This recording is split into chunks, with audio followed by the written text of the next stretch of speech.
Help me hit 7,000 subscribers. Support the video with a like and share your thoughts in the comments. I read everyone. Thank you. I never imagined a Friday night could feel like a trap. My name is Ethan. I'm 36, and for the past 5 years, I thought I had a pretty normal dating life. Steady job, quiet apartment in Chicago, weekends spent binging shows or catching up with friends. I didn't chase drama. I didn't expect it to chase me. That's why when Claire asked me to meet her for dinner that evening, I didn't suspect anything unusual. Claire was smart, beautiful, and a little fiery, which is probably why she captivated me from the start. I liked her confidence, the way she carried herself, how she could laugh at anything and still command attention in a room. She was the kind of person who didn't just enter your life. She announced herself.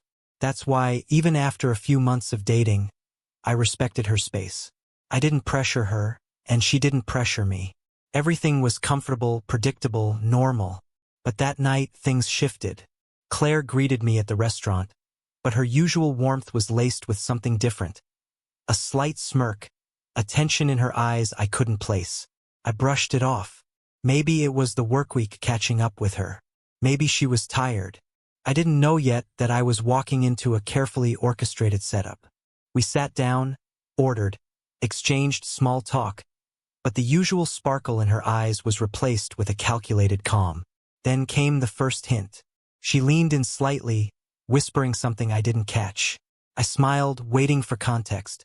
That's when I noticed her 2 friends sitting across the table, pretending to sip wine but watching me like predators sizing up their prey. That's when it hit me. This wasn't just a casual dinner. This was a test. And then Claire spoke. "You know, Ethan," she said, her tone casual but edged with amusement. "My friends think you need to know your place." The words didn't just land. They landed like stones thrown into still water. My pulse went up, but I forced myself to stay calm. I wasn't naive. I had dated women who tried subtle power plays before, but this felt different. This wasn't subtle. This wasn't playful. This was a full-on, premeditated attempt to make me feel small, like I wasn't the one in control. Her friends chuckled, the kind of laugh that was part mocking, part waiting to see what happens. I looked at Claire. She met my gaze, a flicker of challenge in her eyes. It was clear they thought I would panic, stumble, apologize, or maybe argue. Maybe they expected me to beg for approval, to play the submissive role they had scripted for me. I felt a strange clarity. For a moment, I imagined walking out, just standing up, leaving my plate untouched, and making a clean exit. But I didn't. Not yet. Instead, I leaned back, folded my hands, and smiled. A small, controlled smile, calm and deliberate. "You think I need to know my place?" I asked, my voice even almost teasing. "And what place would that be exactly?" The room went quiet for a second. I could see the surprise ripple across Claire's friends' faces. They didn't expect that response. They expected confusion, embarrassment, maybe defensiveness. Not the quiet, confident pushback I offered. Claire tilted her head, trying to maintain composure, but I caught the tension in her jaw, the way her hand trembled slightly as she reached for her wine glass. I didn't move. I didn't raise my voice. I just let the words hang between us, heavy and deliberate. The rest of the evening unfolded slowly. They tried the usual tactics. Subtle digs, sarcastic remarks, little jabs meant to provoke a reaction. But each time I responded with measured calm. I didn't raise my voice. I didn't justify myself. I simply answered when necessary and ignored what was clearly designed to get under my skin. By the time dessert came, I realized something important. They had underestimated me. They had assumed I would react the way they wanted. But I wasn't here to play anyone's game except my own. And that's when I noticed Claire's subtle shift. The tightness in her shoulders, the way her confident smile wavered. Something had changed, and I wasn't even fully aware of it yet. What had started as a casual dinner had become a lesson in control, patience, and quiet authority. I was still polite, still engaged, still smiling, but the power dynamics had shifted. Not because I shouted or made a scene, but because I didn't participate in the game they had laid out. By the time we left the restaurant, I knew two things. One, Claire and her friends had tried to manipulate the situation. Two, I wasn't going to let them.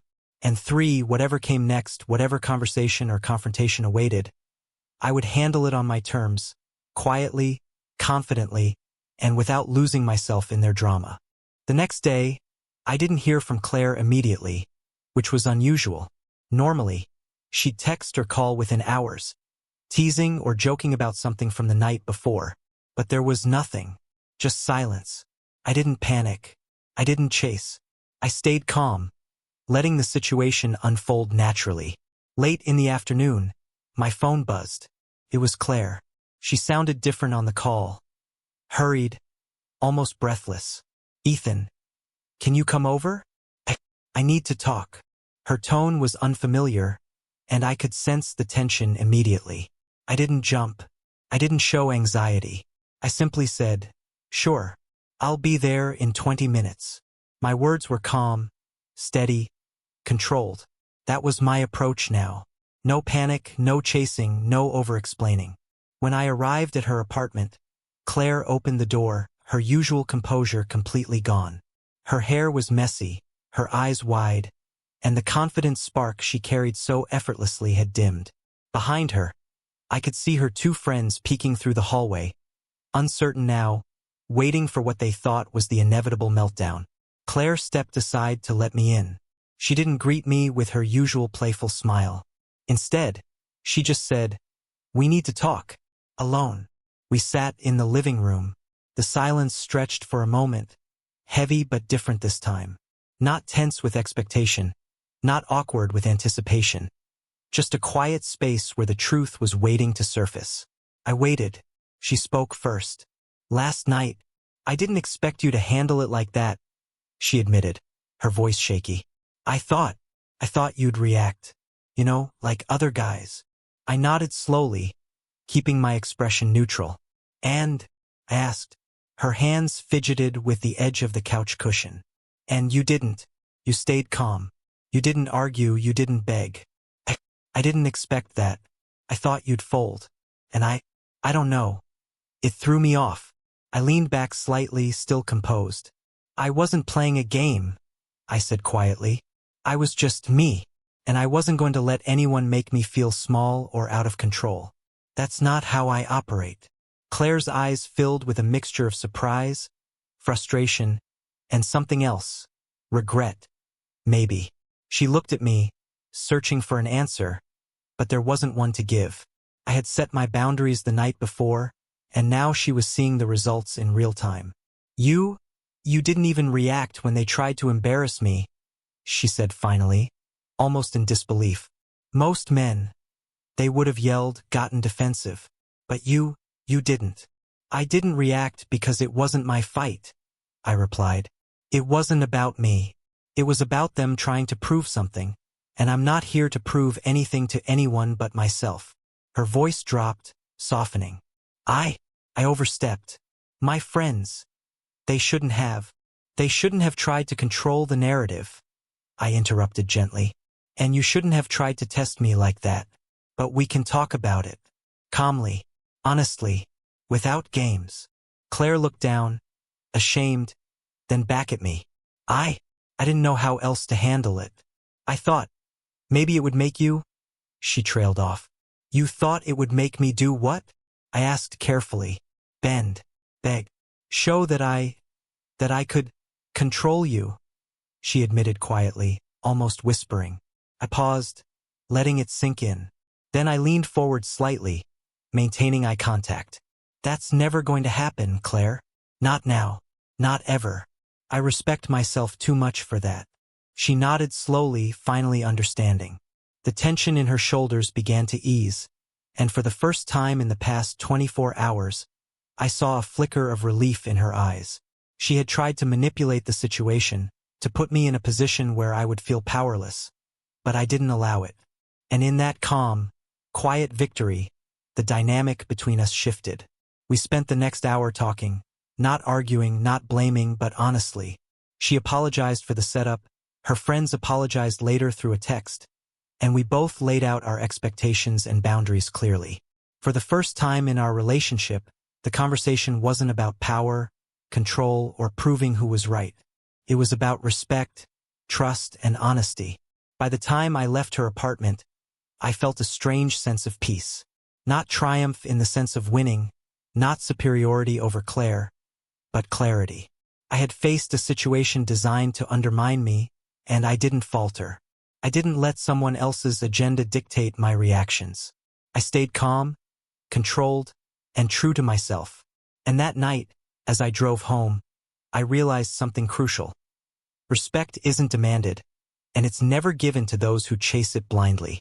It's earned, it's mutual, and it's maintained through quiet strength, not theatrics. Whatever comes next with Claire or anyone else, I know exactly who I am, what I stand for, and that I will never let anyone manipulate my worth again. Sometimes the most powerful victories are silent. The ones no one applauds, no one cheers for, but you know deep inside that you've won. And for me, that night, that quiet, measured triumph was more satisfying than any loud argument or dramatic confrontation ever could be.